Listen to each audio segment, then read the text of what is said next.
Pragya, can you see me?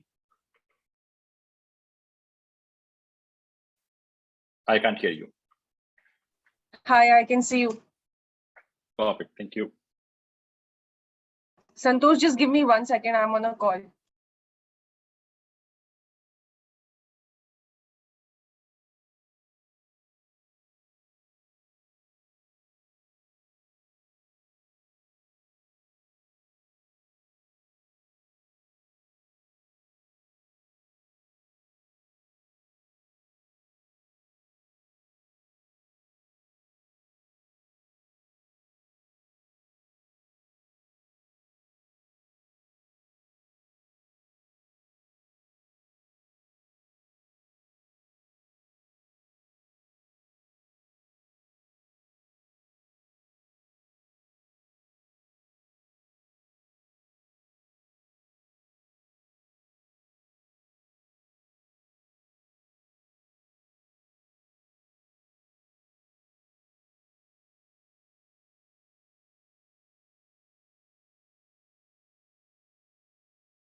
Hi, Philippe. I see you have your hand up. Do you want to say something?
Pragya, are you in London as well?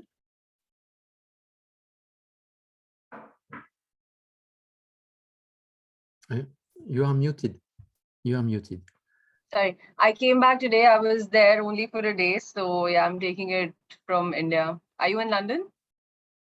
No, I'm in France. Okay. Okay. Right. And Gigi, where is, because just now or is there in London? Who is in London right now? Just now? No?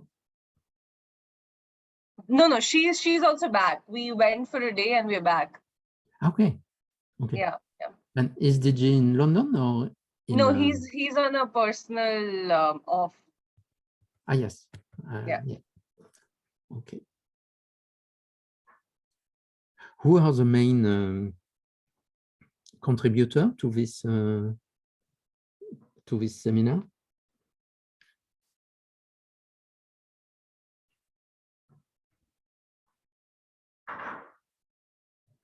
You are muted. You are still I'm muted. saying it's a part of, so ISA is holding this webinar and we're supported by IntelliCab. It's a part of the London Climate Action Week, which is happening right now. Okay, thank you.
Hi, Clifford.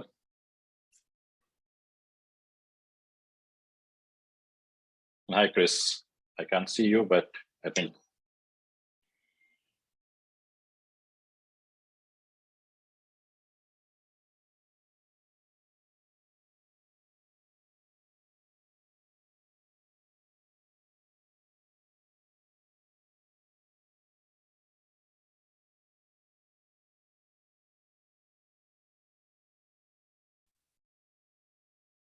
Hi, everyone. We're just going to wait for 5 more minutes and then probably begin. So, yeah.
Santosh, let me know when you want to start. Should we give it another 2-3 minutes?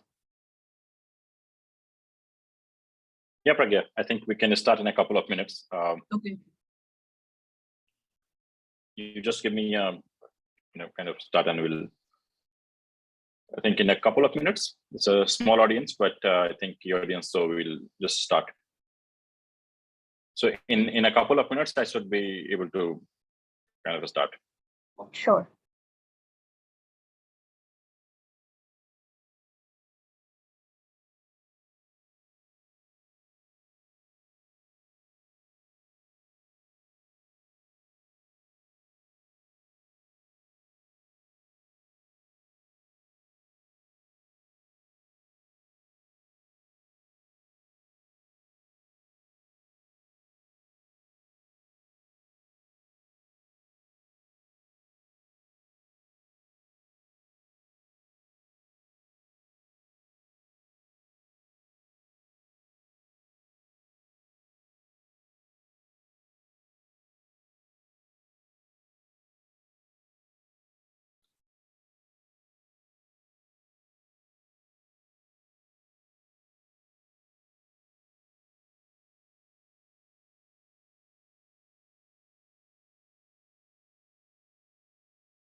So Pragya, I think we can start because we have, a couple of minutes before we kind of, go to 12:10. So if you can just start, and then I can jump in, and then we can get into more interactive discussion. Okay. Sure. So I think firstly, thank you everyone for being here across different time zones. I see a lot of people from India who are here, and it's 12 midnight here. So really appreciate all of you taking our time and being here tonight and hear about ISA's initiative about the blended finance risk mitigation facility. I'm sure all of you are aware about what ISA is. We're a 107 member country strong international organization, and we're working on the 3 pillars of advocacy, capacity building, and programmatic support. And one of our initiatives is to mandate by mobilizing 1 trillion till 2030. And one of the initiatives under that is to look at the blended finance risk mitigation facility, which Santosh is going to talk about today. So we had a really good roundtable in Kigali, led by DG Sir and the IntelliCap team. And through these roundtable conversations, we're actually looking to enhance and value add to our existing structures. Our main objective is to announce this during COP and then launch this facility next year. So every addition, every input, even the smallest suggestion that you guys give today really helps us in honing this facility more. So I think without any further delay, Santosh, if you want to take it forward. And again, it's a discussion, so stop us at every slide, whatever slide that you want us to, and let's engage in a bilat and talk about how and what structures we want to modify and how we want to take it forward. So yeah, Santosh, over to you. Thank you, Pragya. Just let me share my screen. And before we start, would everyone want to give a quick introduction about where they're from and how they're associated with or like with ISA? Because I think then we'll know whoever's here on the panel. And if everyone is comfortable in switching on the video as well, because we've got our comms team here. So yeah.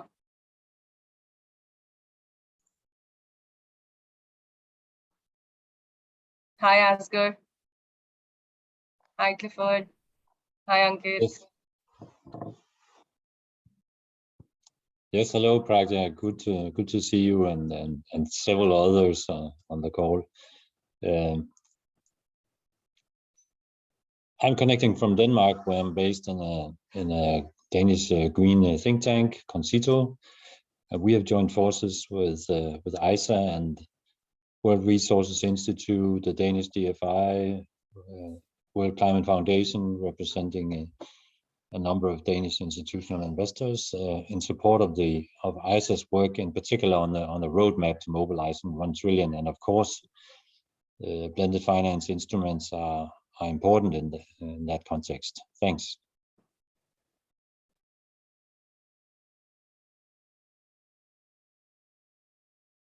Pragya, you have to kind of point people if you are looking for, because I have my screen on, so I can't see all the people. Clifford, you want to go next? Sure. Yeah. Hi, I'm Cliff Aaron. I'm a principal at GreenMax Capital Group. We co-manage or manage in our own right 2 blended finance facilities in the off-grid energy space in Africa, the CEI Africa, or Clean Energy and Energy Inclusion Fund for Africa, which is a German government funded blended finance vehicle, which we co-manage with Triple Jump and Persistent Energy, and the Green for Access First Loss facility, which we manage on our own, has been seeded by the IKEA Foundation. Thank you. I see we've got Chris Bell here. Chris, can you hear us?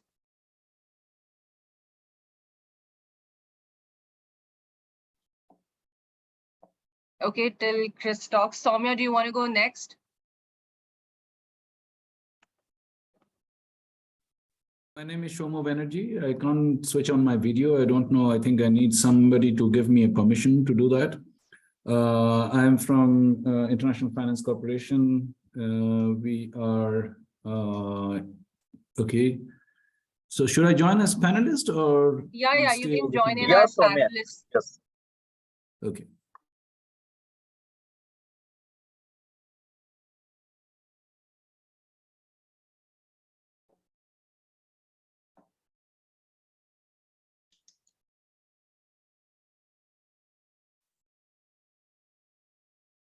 Yeah, we can see you now. Yeah, sorry about that. I think I got kicked out and then joined again. So I'll start again. My name is Shomo Banerjee. I'm working with International Finance Corporation, IFC. I'm based in Nairobi and I cover Southern Africa, particularly for infrastructure investments, which to a large extent has to do with power projects, which includes solar. So that's my background. Thank you and welcome. Thank you. We've got Yan, Mark, Joanna, Darren, if you guys want to go in next. Yeah, hi everyone. Here's Jan speaking from Triple Jump. I'm head of direct investments. We work on 2 funds, the Energy Entrepreneurs Growth Fund and also CEI Africa in the renewable energy space in Africa. So quite interested to hear further from you on this seminar. So thanks a lot for inviting. Thank you. Mark? Yeah, Mark van Doesburg, Deputy Head Direct Investments at Triple Jump. And thank you for inviting me and eager to join the discussions. Thank you. Laura, do you want to go next?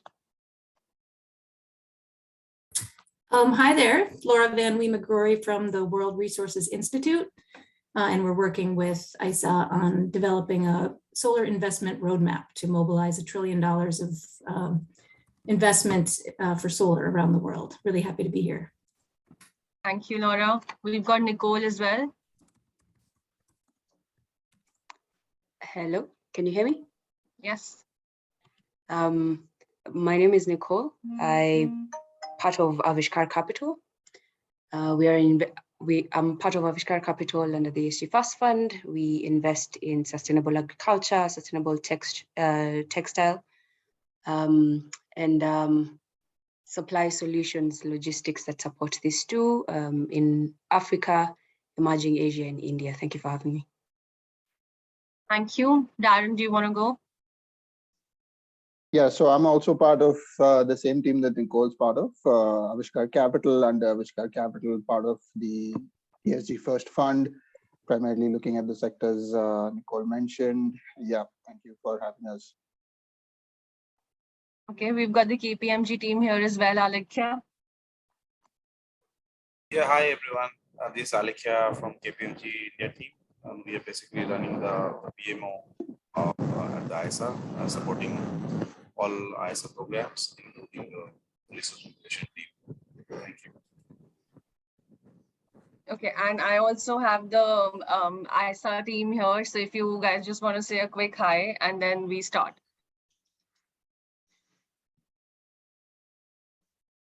So we've got Philippe. Philippe, you want to just say a quick hi, then Shobita, Rishabh, and we've got Vandana, we've got Shishir. If you just want to say a quick hi, then we start. Hi, everybody. Interesting in listening to what is going to be said.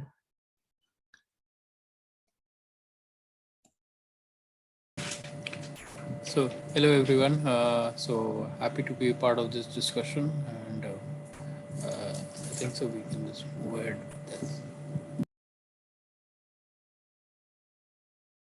Okay, so I think Santosh, we can start. Sure, Pragya. Okay, so Pragya, I think I'm just going to start, but let me quickly introduce myself and a couple of my team members who are here. They can just say hi, Ankit and Jaya, who have been working on this, and you guys can just say hello in the chat box and take questions if there are any. But Pragya, thank you for kind of inviting us to share the blended finance facility updates and engage into the conversation with the audience. My name is Santosh, and I'm managing director in Telecap. I have been in this space for almost 2 decades. I have primarily focused around energy access and climate finance space over these 2 decades, and worked across Global South in Asia and Africa.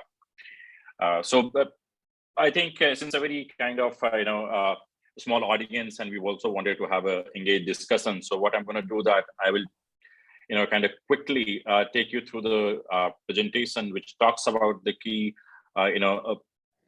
updates on the blended finance facility side, as well as the kind of work we are doing in detail. And then we will try to get your feedback, input, experiences that we can build in. I think we have presented this facility for a couple of months to different players, trying to gather input, and this is part of that whole exercise that we are sharing this again.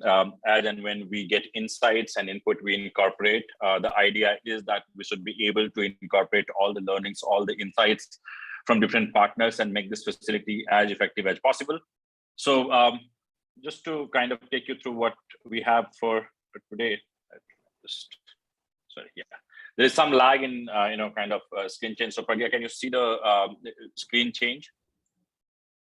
Yes, it's fine. Okay. So just give me a moment. So I think as Pragya mentioned, ISA has been working on supporting the scale up of the solar solutions across the world, and this facility is one of the key initiatives that they are trying to do. And before I go into the details of the facility, I just wanted to highlight that we're very thankful to a number of partners who have been providing support in terms of sharing insight, giving us access to data, as well as kind of engaging into frequent conversation.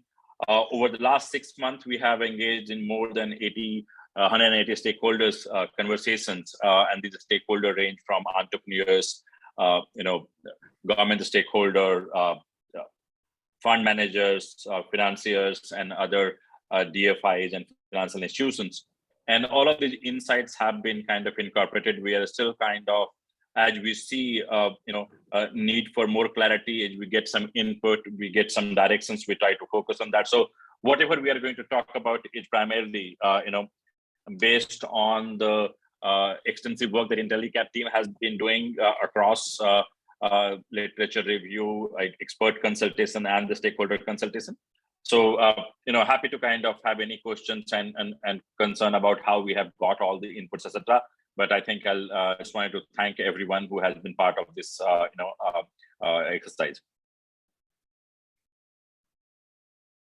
So today I'm just going to talk about the 5 things, and then some of the things I have spoken earlier. I think the first thing I want to highlight about Africa's solar potential, it goes without saying that there's a huge potential in Africa, but sometimes it is so obvious that we don't go into detail. So I just try to kind of quickly put a couple of pointers on what we mean by Africa's solar potential. Then we look at the solar financing ecosystem in Africa. It is critical to understand, solar financing ecosystem in Africa, because there's a lot of things happening in Africa, and there is so much going on that sometimes we feel that a certain segment, certain geographies, and certain kind of interventions either get overexposed, or we have too much focus, and some get underexposed. So we just wanted to kind of have a systematic approach to see that what kind of ecosystem is there. So I will talk about the solar financing ecosystem in Africa on a couple of slides. Then we'll go into the blended finance risk mitigation facility and the kind of value addition we are looking at here. And then we go into talking about ISA's role into this and where we stand right now in this exercise, and kind of engage with you in the conversation. So, if we just look at the, electric excess or energy excess story in Africa, 42% of Africa is still unelectrified, which is a huge number, despite all the progress we have made so far. And at the same time, Africa has 70 gigawatt of potential untapped. And in order to kind of get this potential to convert into reality, we require more than $60 billion of investment in Africa. But at the same time, I think if you look at the kind of investment flow is there, Sub-Saharan Africa receives less than 2% of global renewable energy funding. So a lot of things that make us think about that, how we can address this paradox where we see a large number of people not having access to electricity, at the same time Africa having huge potential of solar. So just wanted to kind of put these numbers to give you the context. I think most of you are aware of that, but always good to revisit in what context we are working on this. One of the key things that we did is that we explored the solar financing ecosystem primarily to understand what is available right now, what we can learn from the solar financing landscape in Africa. And 4 things came out very clearly from our exercise, which was focused around literature reviews, talking to experts, looking at the existing facilities, and learning about what is being financed, where it is being financed, how it is being financed, which segments, which sectors, etc. The 4 key things that we came out with is, one is that the investment deployment is heavily skewed, and I'll go into detail of all of these later in the slides. Second, $1.6 billion has flown into solar home systems and mini grids. But these segments still have huge potential to grow, and they still have many investment challenges that need to be overcome. The other segment that has a huge role to play in ensuring the energy access in Africa, which is productive use of solar, has got a very, very a limited investment flowing there, or very limited kind of with a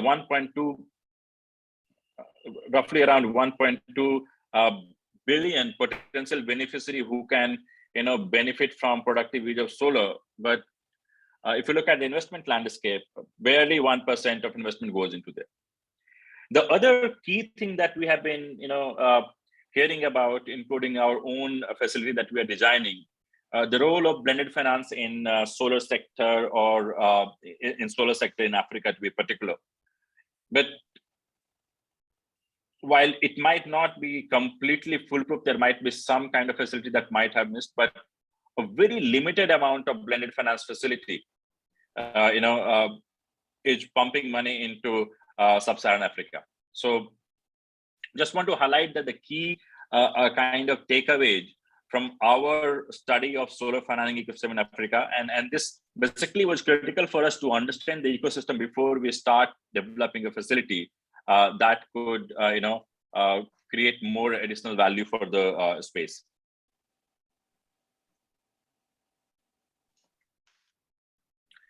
So as I had kind of mentioned, looking at these solar financing ecosystems and the development there, it came out clearly that these developments are not uniform, and there's a huge amount of disparity, the way the investments are flowing.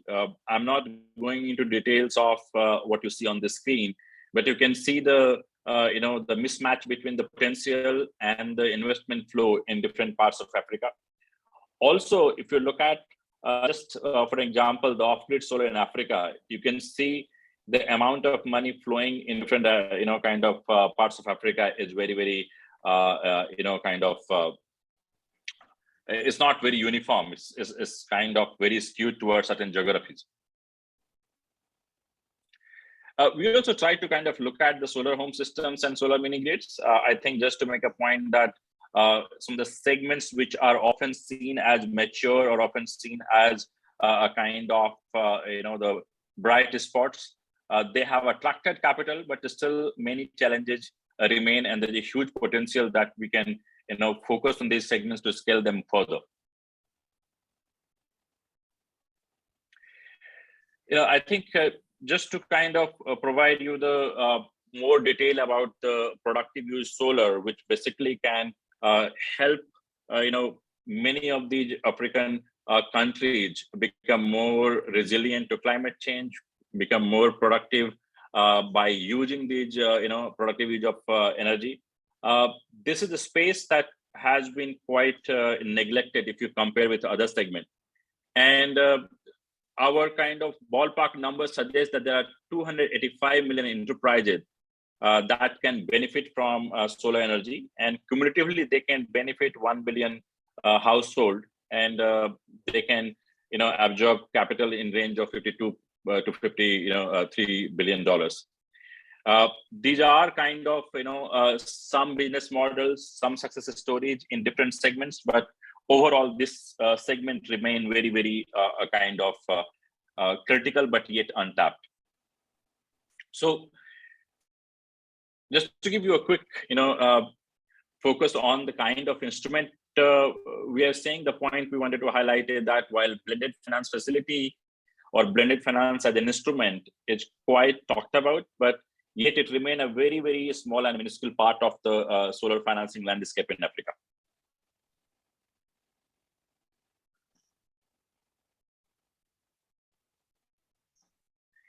There is one unique thing that we learned from our analysis is that if you just look at the kind of mandate that different facilities have and the kind of deployment they have done, you can see solar parks have been able to kind of get all the capital deployed which was mandated for them. So if you are focusing on solar park, it is very easy to deploy capital, or at least I can say that there is a lot of success stories that we can learn from investing into solar park, as most of the facilities have managed to deploy all the capital that they had designated for solar park.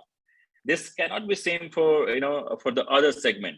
For many other segment, the mandated capital and the capital deployed is quite different. If you see the numbers, they are kind of telling the story very clearly that some segments do not have the same kind of ease of investment or ability to absorb capital. And there are many ways that we can read these numbers, but the key things remain same, that we need to focus on these segments, improve their attractiveness, improve their ability to absorb capital. And that kind of remains one of the key things that we should be focusing on when we look at certain segments for deploying capital in Africa.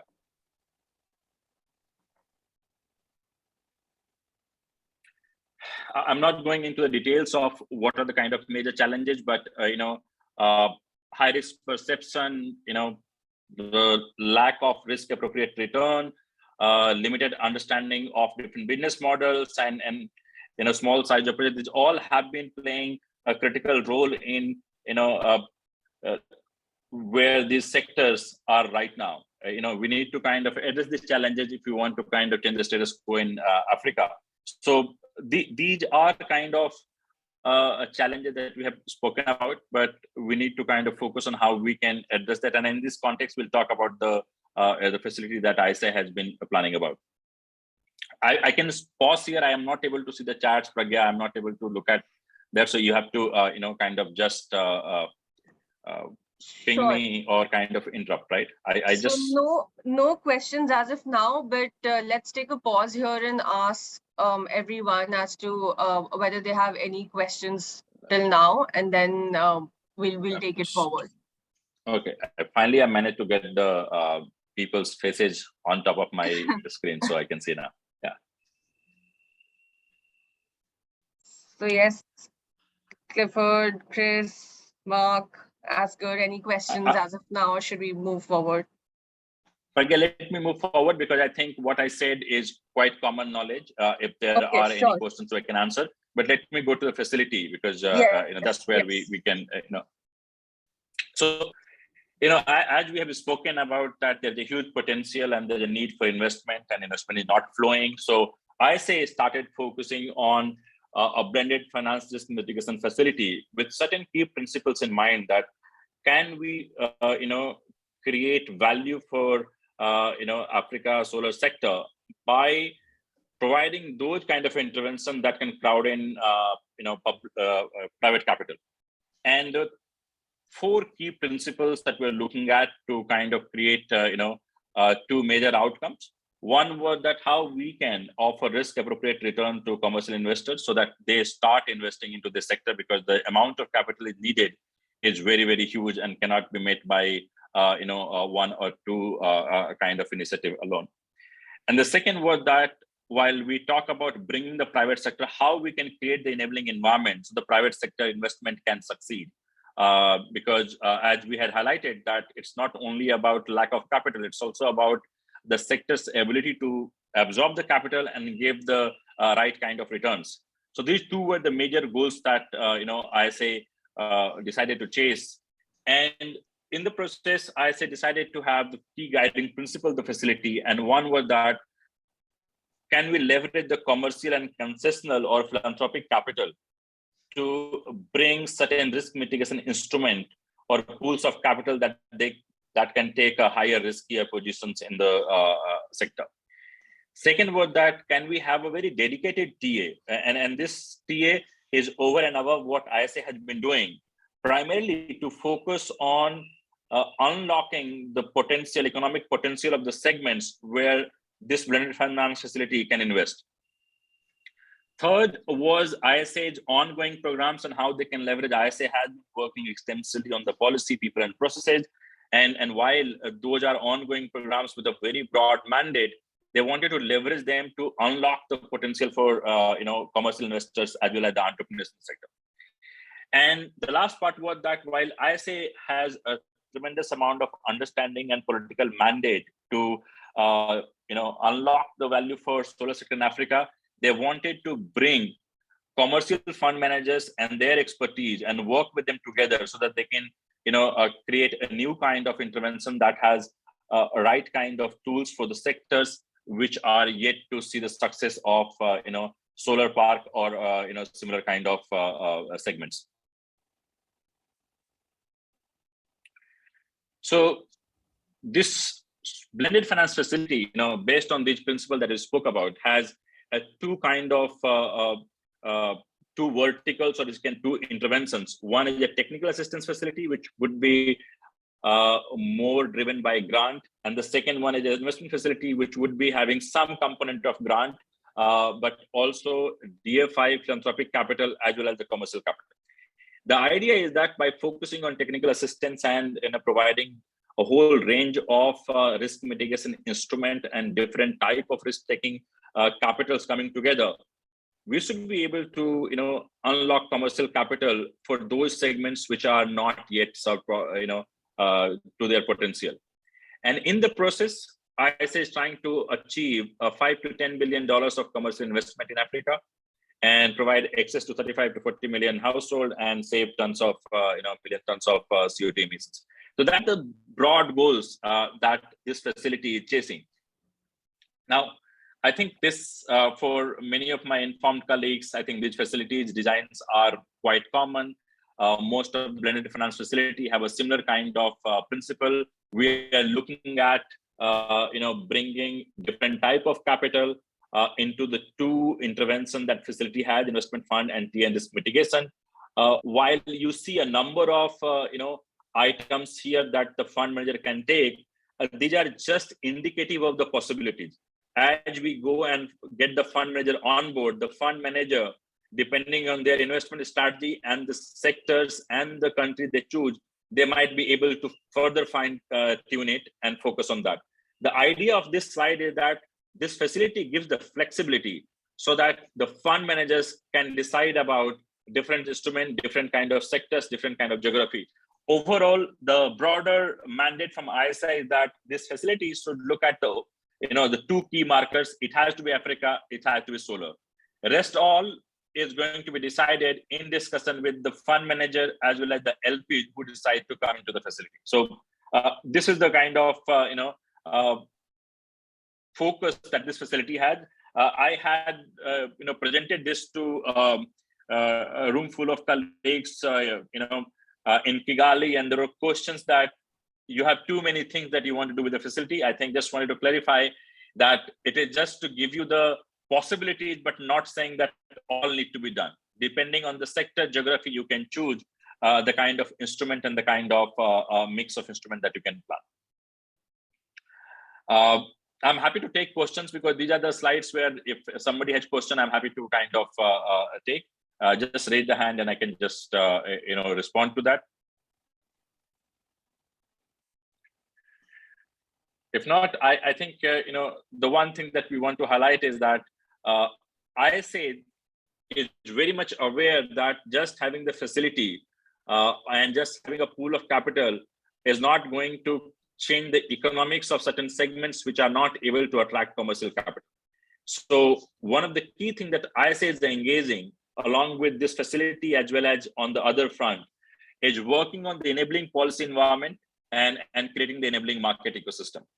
And here, I think some of the examples that we can give you that the ISA team has been working with many of these country teams, country governments to see that how solar can be scaled up. And these discussions go into many of these critical themes like tax benefits, demand creation, the enabling policy benefits, etc., that could unlock the potential. So that's a hallmark of this whole approach that ISA continue to work on changing the market ecosystem, enabling policy environment, and then the facility comes to kind of provide the pool of capital and the risk mitigation instrument that further enhances the potential of many of the segments that we're talking about.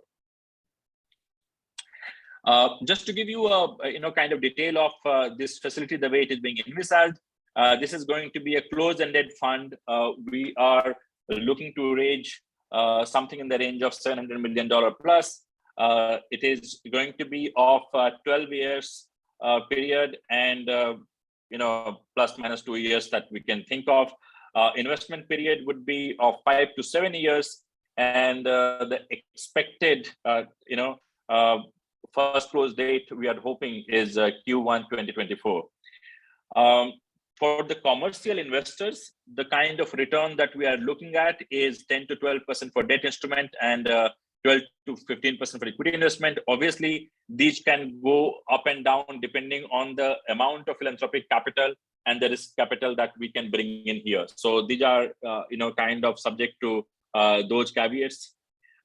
Management fee hurdle rate and all those things would be, this is just indicative because ISA is in the process of inviting request for proposal from the potential fund managers, and these would be decided in that. But we expect that these are in sync with the industry best practices, and it should be competitive when ISA is looking to get the fund manager on board. I see a number of questions are typically coming on this, but just want to highlight that these are indicative and not kind of firmed up right now. They might change as per the process we follow to get the fund managers on board. Happy to have any questions here.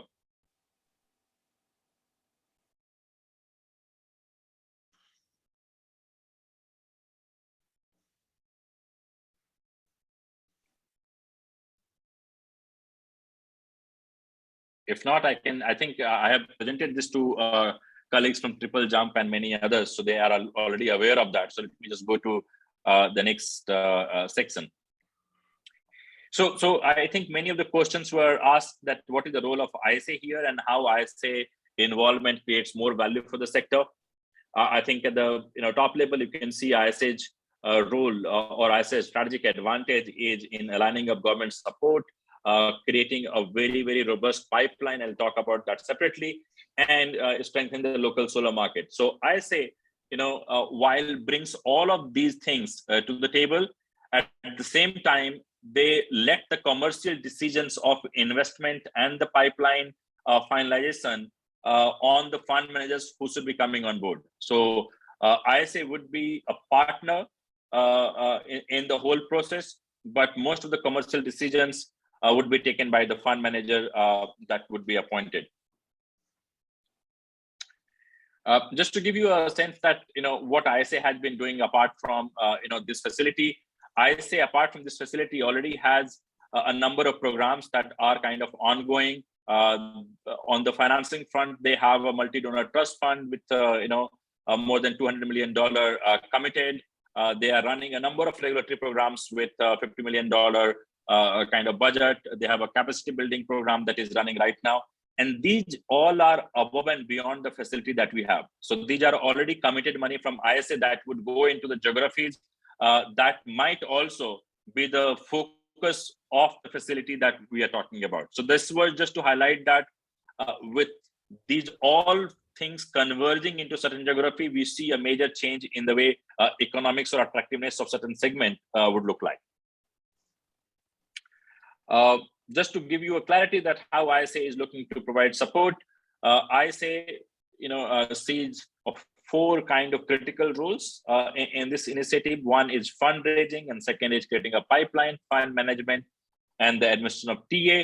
I think in the raising part, ISA would provide the direction to the fund manager. ISA is already talking to a number of LPs, DFIs who have committed or given signal or shown interest that we will be coming on board if this facility comes on things. So we are in discussion with them while they would be supporting you into the fundraising initiative. It is the fund manager who would lead that whole exercise. Similarly, ISA would bring together their own expertise, their relationship with the different countries to identify the pipeline for different kind of segment. They already have a good pipeline ready, but the fund manager would be the one to look at the pipeline and finalize if that is worth taking to the next stages. Third role is about the fund management. I think this is completely onto the fund manager. ISA would play an advisory role or just be part of the advisory body that would be guiding this facility. And the TA part, I think ISA would be very proactively participating into creating the blueprint, but they would be working with the fund managers to administer the TA. The idea is that ISA can also convert their other initiatives and guide the fund managers to see that how the TA could be best utilized. So that's the role that ISA envisages in this facility. I mentioned about the pipeline. I think, if you see the ISA's current kind of progress, ISA already has a 7.5 gigawatt of solar energy request from 23 member countries. We have the details, we can share that. These are the kind of early level requests from the country. They need to be vetted, but a starting point from ISA would be provided to the fund manager that we already have requests from the countries, and the countries are showing a great interest in making these pipeline convert into a real projects on the ground. So this is where I see ISA playing a critical role in this facility. Now, I think while I have been summarizing the facility, it would be good to have questions, because I think after that I have one slide where we'll talk about where we are. But any questions, any feedback would be helpful. Pragya, if you see any hands raised. Don't see hands raised, but I would definitely want to call upon Soumya, then Chris, Mark, Yang, Clifford to actually provide in some inputs. But up to you whether you want to talk about the legality of the fund and where we're thinking of actually housing it in terms of physical location so that it's a value add to what we've already presented. And then maybe all, Let me do that. I think to them. Yes. It's only one slide, so I can just go there. I think that's easier. So we had kind of discussed with most of you in the process of designing this facility, and earlier we were chasing a very aggressive timeline. We realized that timeline is not kind of feasible, and we got many kind of feedback on the timeline from many interested fund managers. So right now we are looking to have an RFP in next 1 or 2 months, and we have been having discussion with fund manager investors as we have indicated. But where we are right now, we are also looking at some of the legal questions about the setup, about the kind of institutional structure, and where the fund would be housed. And I say, being a treaty-based institution, has certain kind of tax advantages and certain kind of benefits coming to them. So we're also looking at that, how those benefits could be further passed on to the fund that could be coming into existence.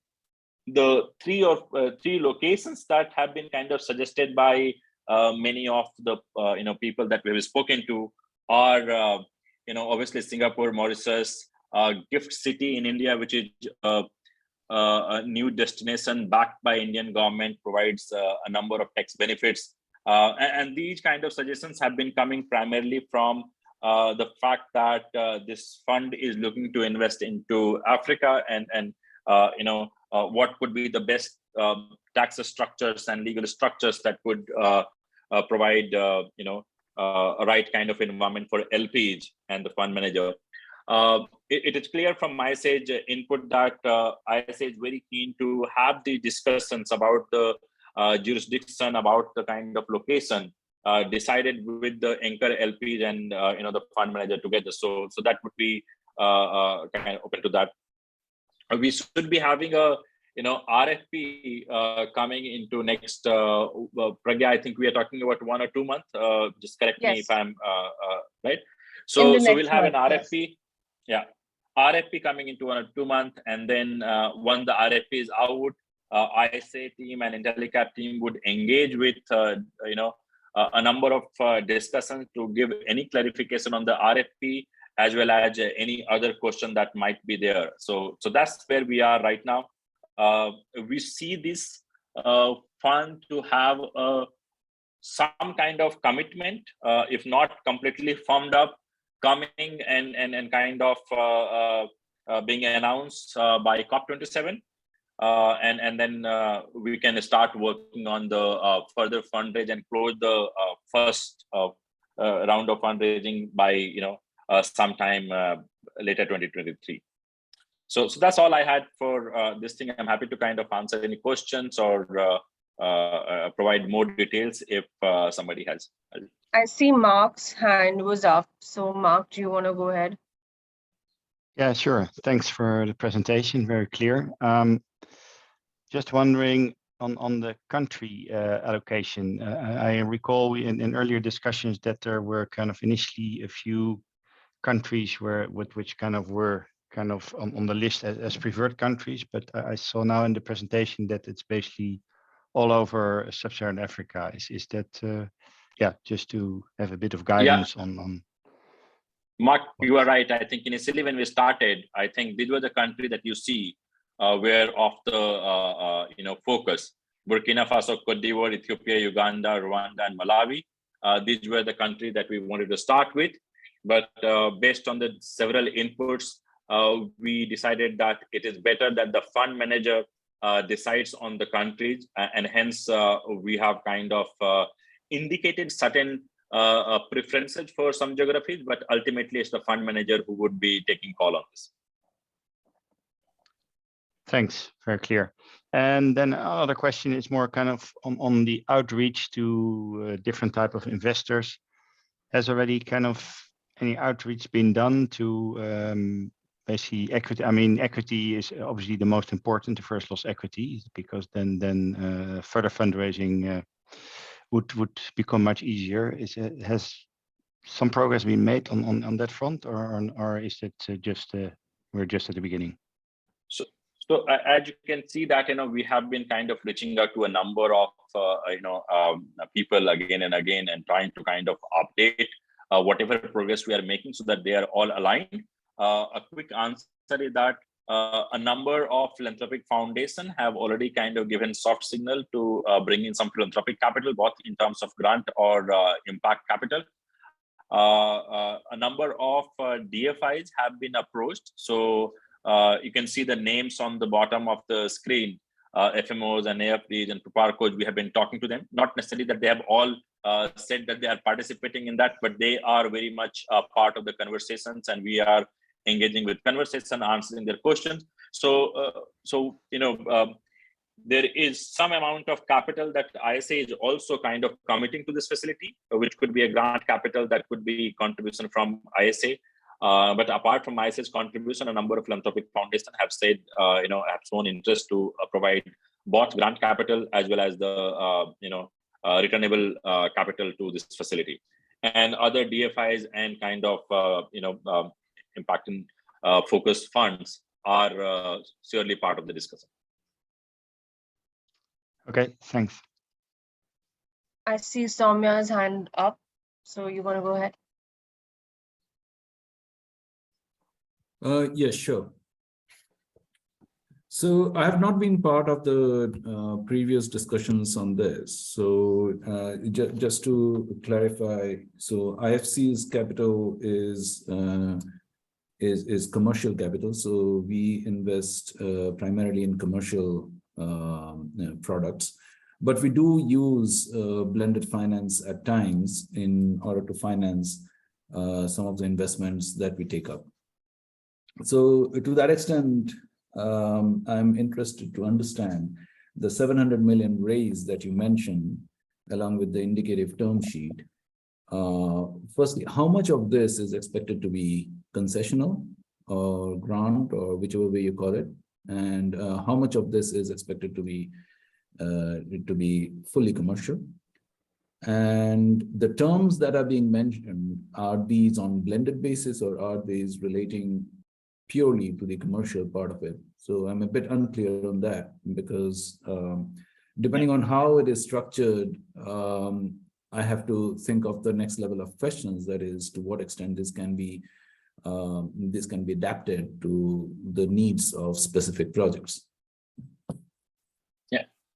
So Samir, I think I can answer quickly on a couple of things. So as you can sense that we are not yet firming up everything, because we are in discussion. So depending on the amount of capital we are able to raise as a grant, would have a serious implications on the kind of return that we offer to the commercial investor. The idea is that we offer an attractive return to the commercial investors, and the riskier positions are taken up either by the DFIs or philanthropic foundations.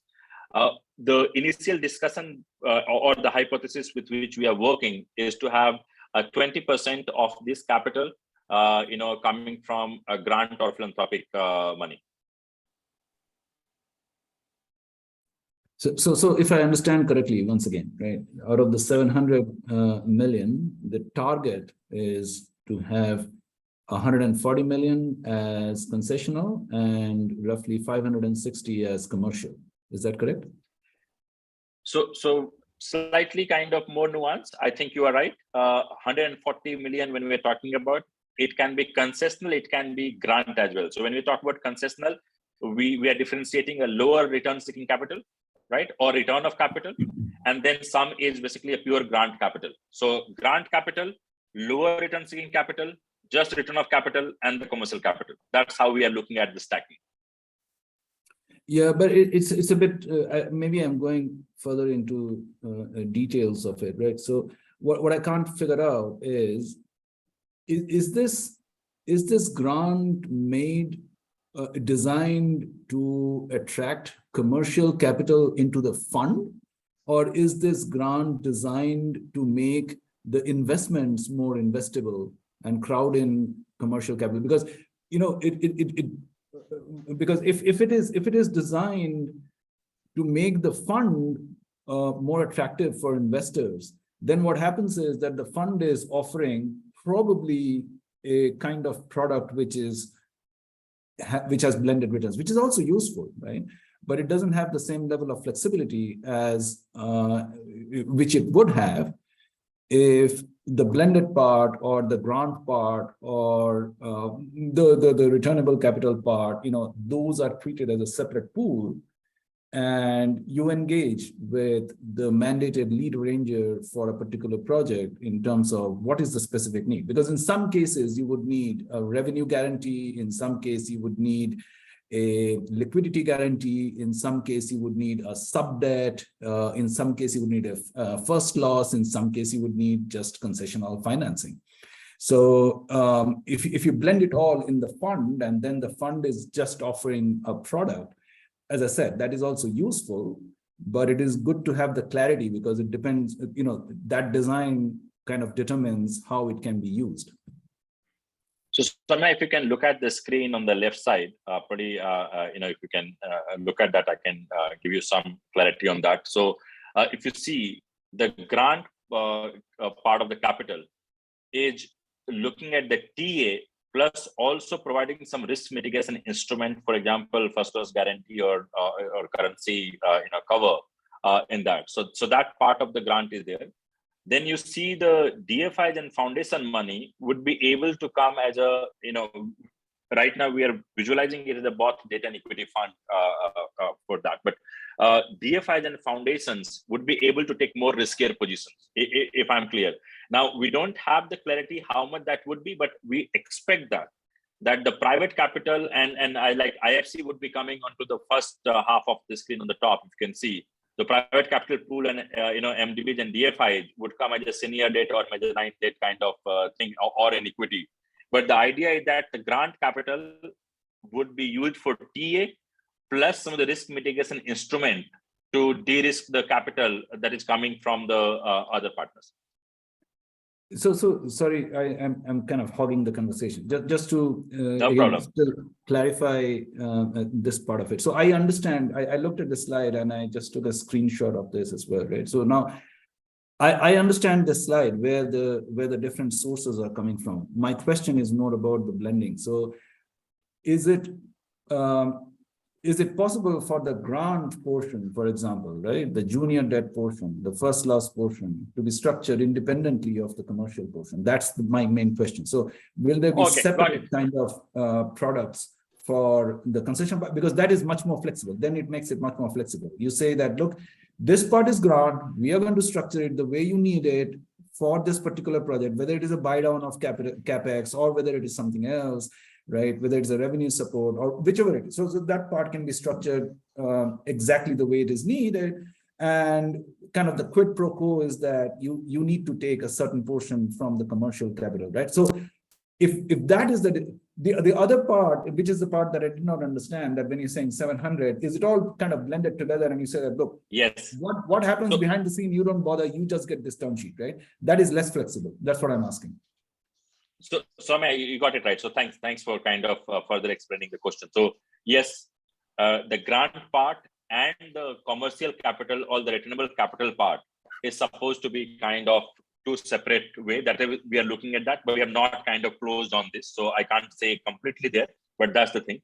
Second part, as I was talking about the 20 and 80 kind of ratio, the 20, I was hinting at that can be a separate facility that provides all those risk instruments, etc., to kind of provide the crowding in of the private capital and other capital. So you are right. The way you are figuring it out, that's the way it is there. But I think we are also looking to get more clarity or preference check from the partners or the LPs who are coming on board. So the DFIs have shown interest to have slightly more kind of hybrid structure. So that's why I was not, putting it complete clear lines. But you are right. The grant would be a separate kind of instrument that goes along with the returnable capital and the other form of capital. That's the preference there, but as you know that it is yet to be designed. Okay, fair enough. Thanks. Yeah, I think Clifford is next. Yeah, hi, thanks. So I think as some of you know, GreenMax has partnered with the Pan-African fund manager, ARM Harris, potentially to pursue the fund manager opportunity here. So we're keenly interested and appreciate all the work that ISA has done, and think ISA could be a fabulous partner.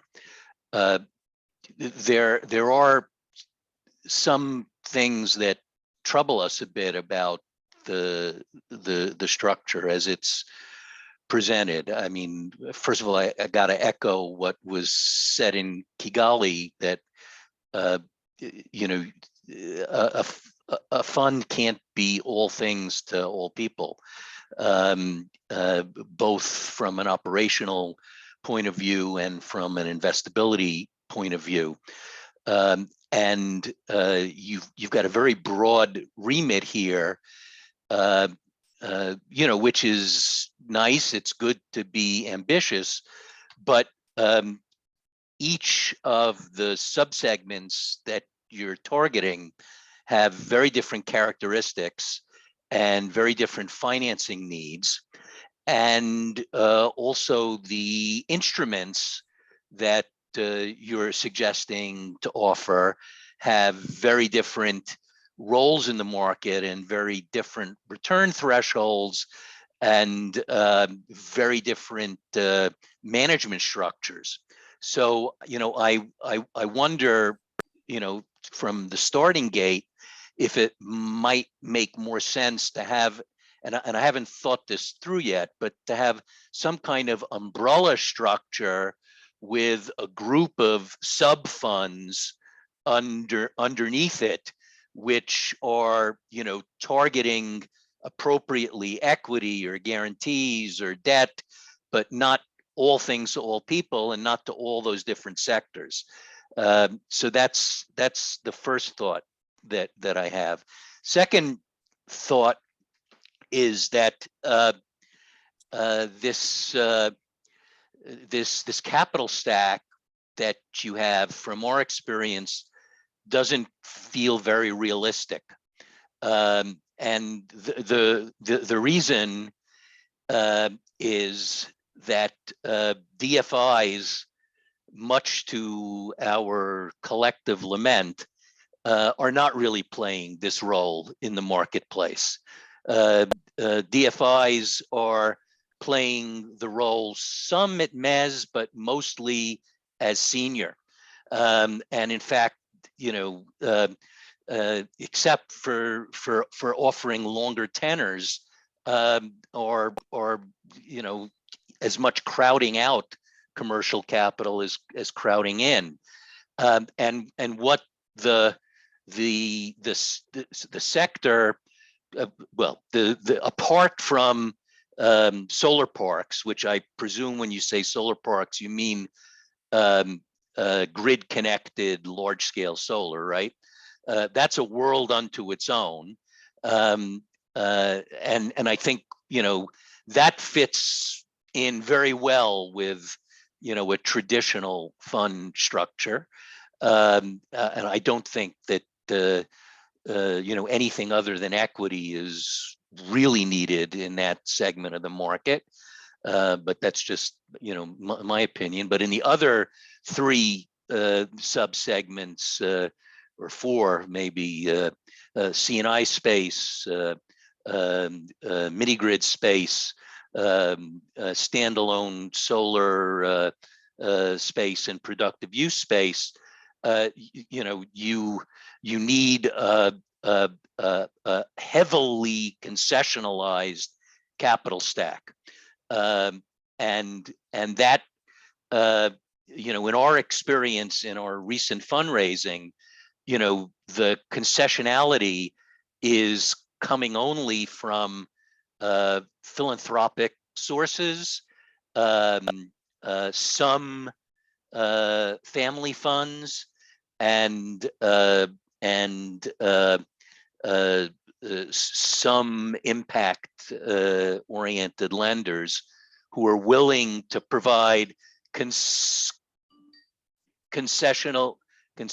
equity and concessional junior debt in order to properly de-risk the capital stack for senior and mezz lenders, and do so cost effectively enough to not make the offerings of the fund non-competitive. So, I think a lot of thought has to go into that. And of course, I know that you've had discussions with GCF, and a commitment from the GCF and the type of financing from the GCF, the level of concessionality, et cetera, will all make a big difference. Will make a big difference in this. And then I guess the last thing maybe two more things that I'd comment on is, TA is absolutely essential. I don't think TA belongs in the same box as risk mitigation, and should be established as a kind of separate fund. I'm not sure, while I agree entirely that there's quite a big need still for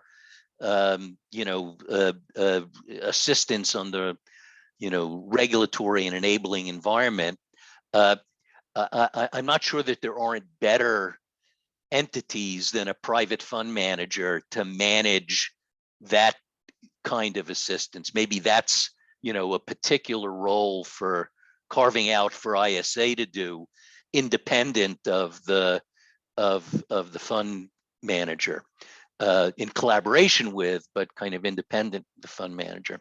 And then my last thought would be about the differentiation. This is not the only mega fund that is starting to be raised, and several are, let's say, more advanced than this.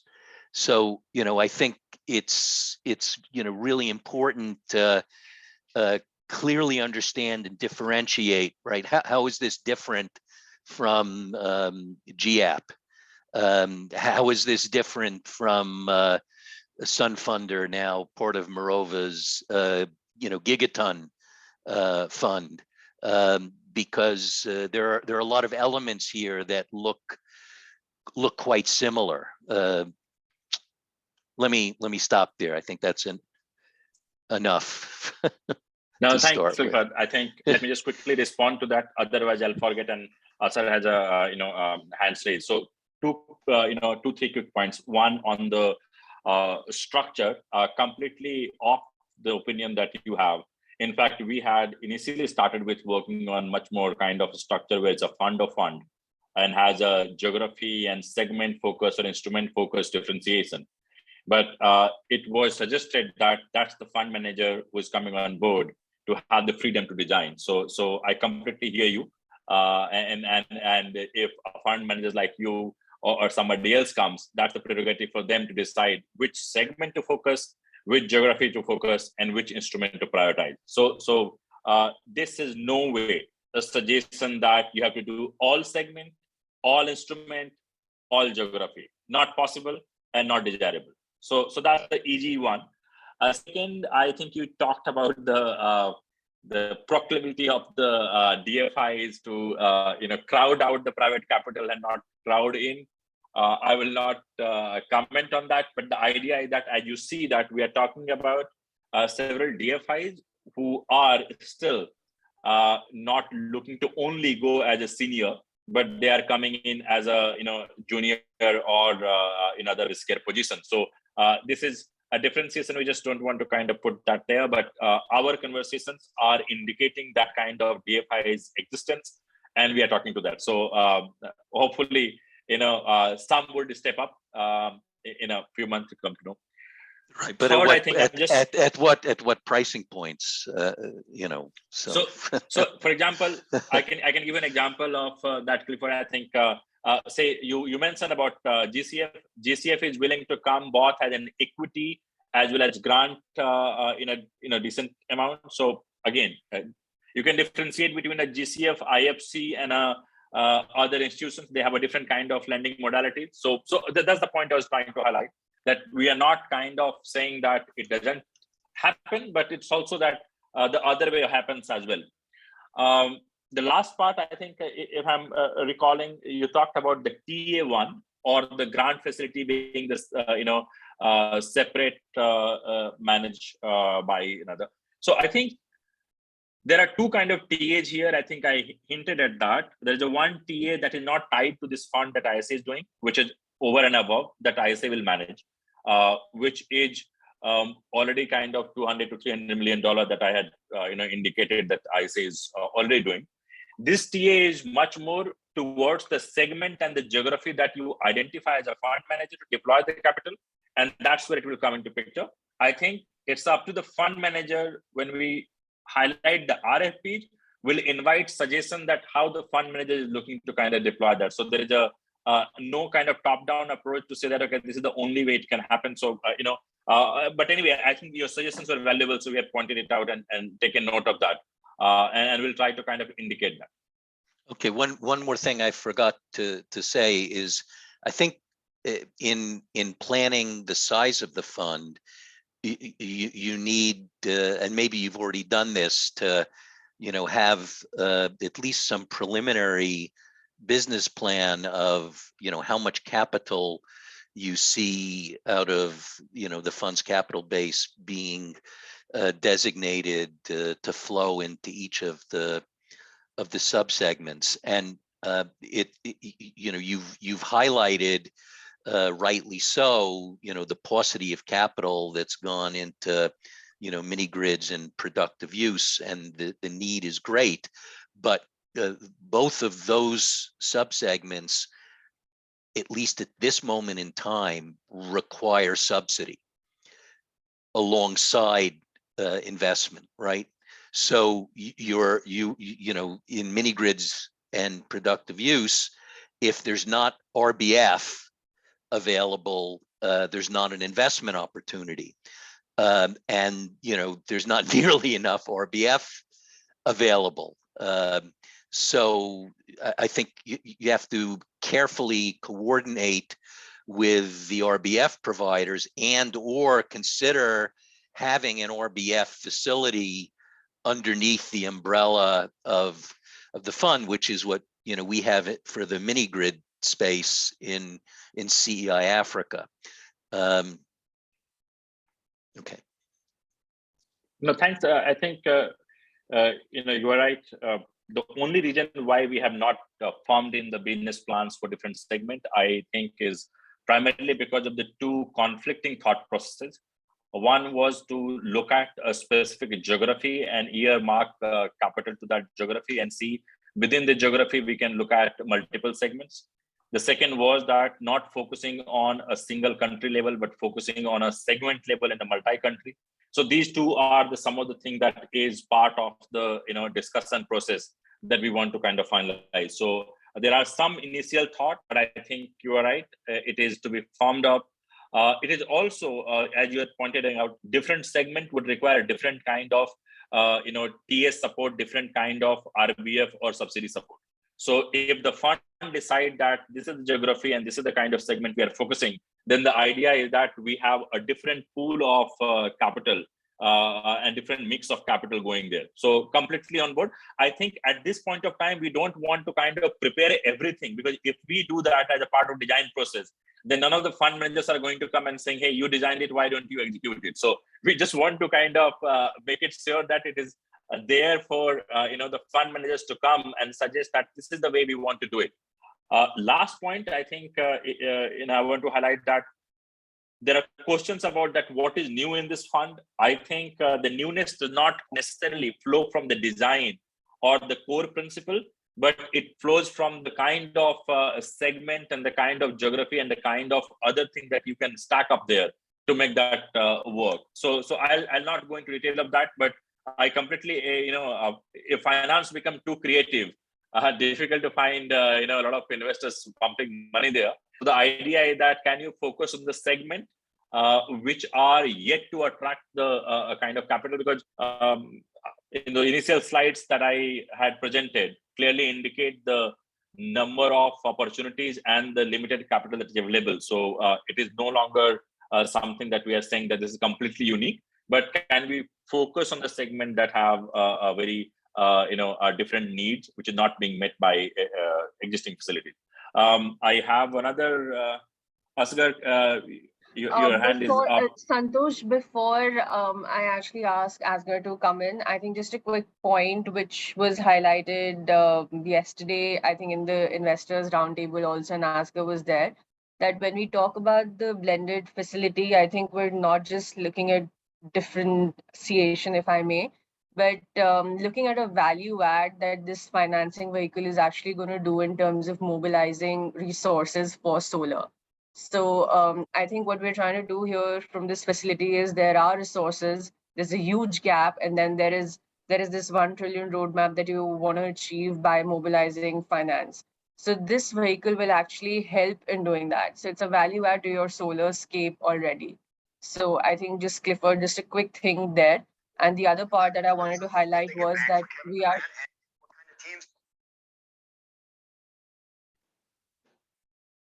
Sorry, you were saying something? No, sorry. Yeah. And the other thing that I wanted to highlight was that I think ISA has a very strong bankable pipeline of solar projects in Africa. So that is something that we are starting and we are like looking at in terms of investing. So and I think most of the facilities, and if I can voice it out openly, fail because you do not have a strong pipeline. But that is our value add in terms of where we have a very strong pipeline from countries, and through their NFPs or your national focal points, the regulatory or policy framework is kind of sorted. So yeah, Asghar, you're next. Yes, thank you. I think many of the points have actually been addressed, in particular by Soumya and Clifford. I also had a question about the many functions that we want to address, and whether and about how to structure that in this fund context. I think when you look at the institutional commercial investors, for example, we had a conversation with some of them when ISA was here in Denmark, some of the pension funds that actually have experience in investing in structured funds in projects that go into renewable energy in Africa through a fund managed by the Danish DFI. They look at what is the level of de-risking at the fund level inside the fund itself, you could say, and how is the waterfall structured. I think that was probably also something Soumya was alluding to, in terms of how does the layer of de-risking capital, how is that organized within the fund? In that particular fund that I talked about, there was a preferred return approach, so it was not necessarily a first loss element. It's also pretty clear, also from my experience from working within an MDB, that GCF, Green Climate Fund, is basically not a financial institution. It's a grant-making institution in a sense that is replenished regularly with concessional finance from donors. So it's actually a source of channel for donor capital, which is very different from what the MDBs and DFIs will do. So it's clear that you can get GCF support for you could say first loss, high risk equity, and grant element, which you cannot expect from the DFIs necessarily. So I think there has to be that's sort of the realism in terms of the sources of the funding for that de-risking level. Then Soumya also mentioned so far we've been talking about the internal fund level de-risking element, but then what about the project level? Actually, you could say the things that actually decide whether you have a supply of projects. De-risking of the commercial capital at the fund level, that sort of increases the supply of finance for projects. But the supply of bankable projects depends also on de-risking in taking place at the project level, and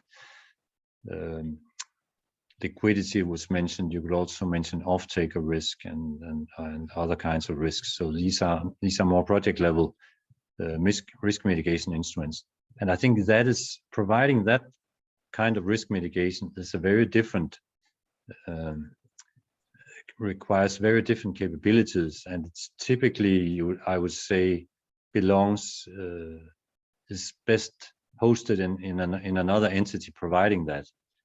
Also because of the, you could say, to keep a level playing field and not distort the markets, because if one particular investment fund, which is supposed to act in a more or less commercial way in the market, if that particular fund has access to de-risking instruments and concessional capital that can in various ways subsidize the project level investment, that is going to create a distortion potentially in the market against other funds that might be active in the field.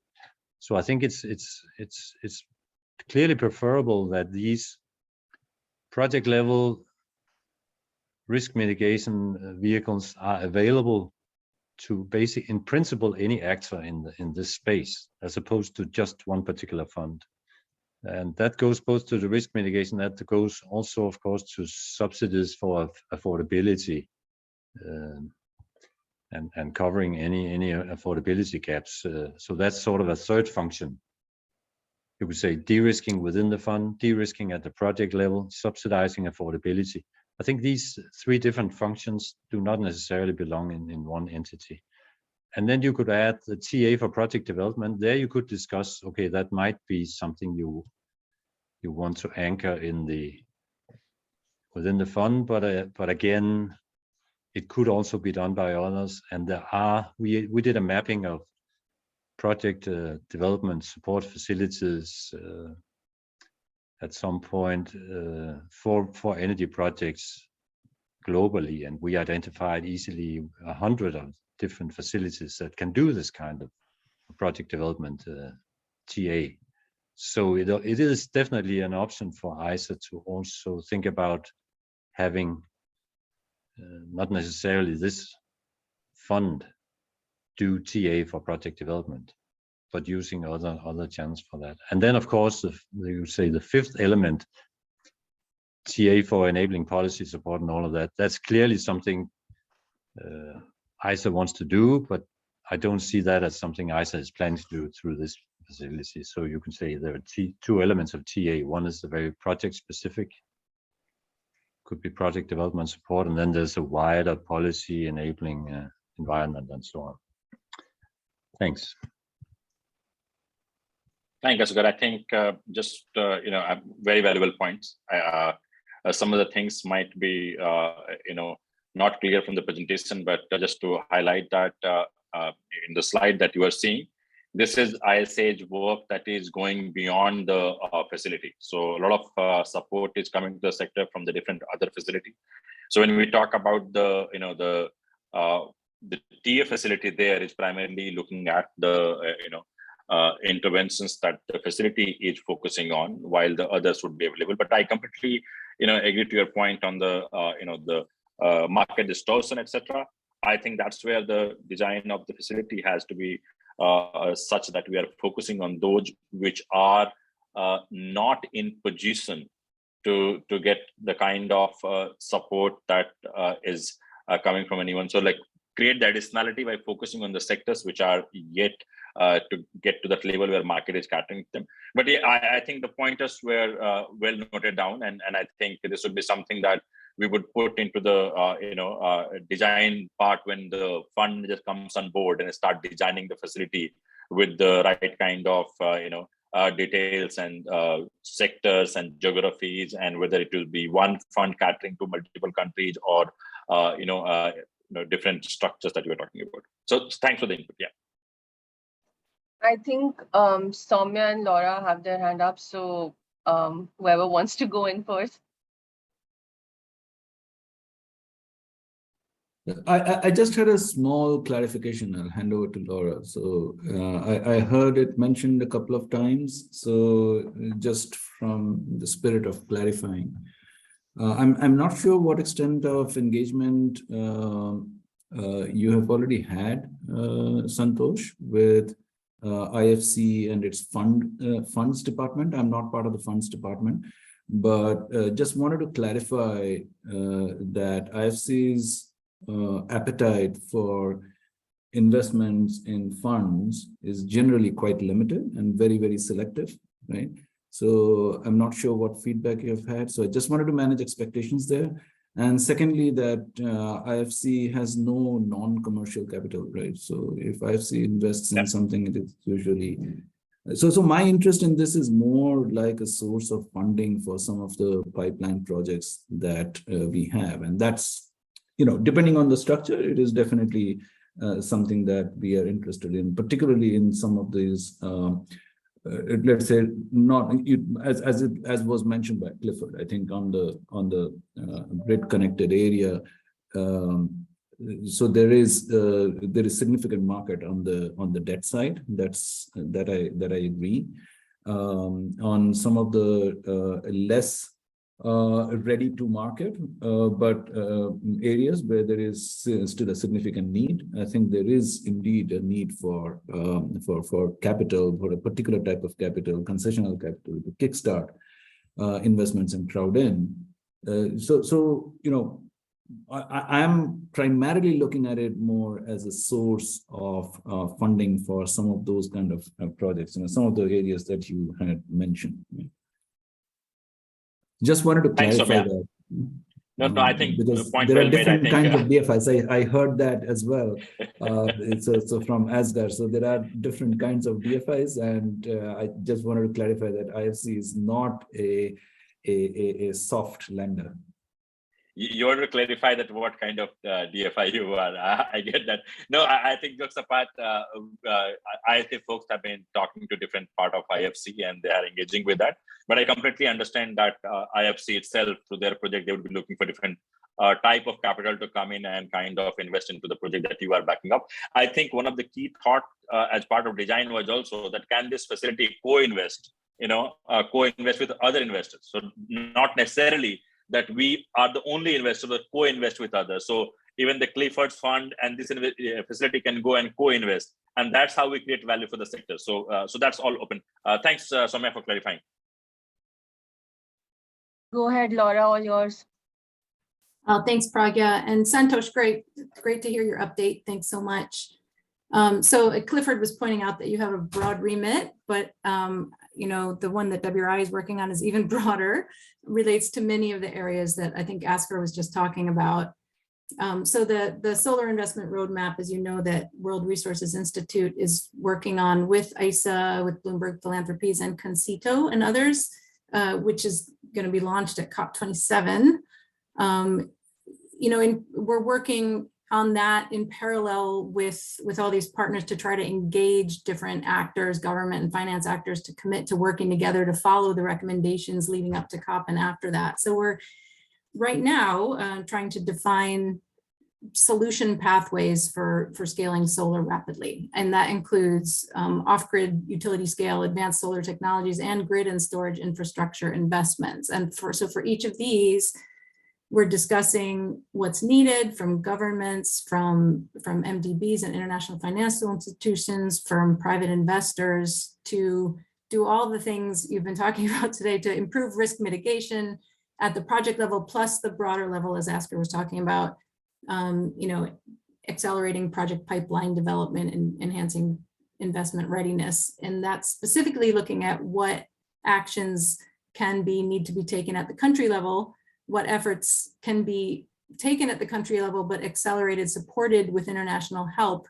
And then separately, what are the main challenges that exist that require a more global solution? So you have this deep dive focus on Africa, focus on blended finance, but there's a lot of overlap with a lot of the topics we're looking at, the risk mitigation, the pipeline development. So we want to be sure that we're incorporating your expertise and particularly what you're learning from planning this facility into the roadmap. And I think some of the learnings from our process will be valuable for the design and implementation of the fund. So this is mostly a note that sort of a reminder that we have some of these overlapping areas. We're doing a lot of this work in parallel, but we really want to make sure that we are staying in close touch with you over the next few months. We've had a lot of consultations we've held with experts in the development and solar finance community over the past year to identify barriers and some sort of innovative near-term actions that are needed to address those barriers. And we're going to be having some more of those in July. So we will definitely invite you, hope that you and your team can join that. And so we can have some cross-fertilization of the work we're doing. That's really fantastic, Laura. I think as you can sense from the discussion that there is a lot of insight, a lot of kind of, input that we can benefit from. I think the only principle that I say is looking at that we should be informed. Obviously, every decision has a pros and cons, and that's why it's a very tight, walk between having everything completely formed up and giving immense amount of flexibility. So we have to somewhere kind of find in between. So, but I think it would be great to have your inputs on some of these kind of broader things that you're exploring that we can put there. Clifford, I think one of the key things that we are looking from this consultation is the insight that you are bringing, because ultimately it is up to the fund manager to propose, because we can't basically force the fund manager to do everything the way we want and give us the return, the one that we have noted down. So ultimately, somewhere in the process, the fund managers would fine tune and narrow down the mandate, and that's when we want to kind of get that discussion with the fund managers is very much informed. So thank you very much for all the input. I think look forward for having more facilities like that, and probably we can co-invest. Whoever comes to the fund manager can co-invest with all up together. So no need to kind of fight it out, but co-invest. That's a much better way of looking at the sector. Pragya? Yes, I think great discussion, and I think we've actually overshot by like 3 minutes, but thank you everyone. Thank you for such an insightful discussion, and we would be getting back I think in about a month with the RFPs for hiring a fund manager. So we will keep all of you posted with that. Yeah, as and when this progresses, I think great suggestions. We would be modifying our structure as well. So happy to share our insights with you and happy to hear back from you as well as to what we can improve in the fund. So yeah, thank you again. And thank you, Santosh, for such an interesting presentation again. Yeah. Thank you. Any last words by everyone? So yeah. Thank you very much. Very interesting. Thank you. Thank you. Bye-bye.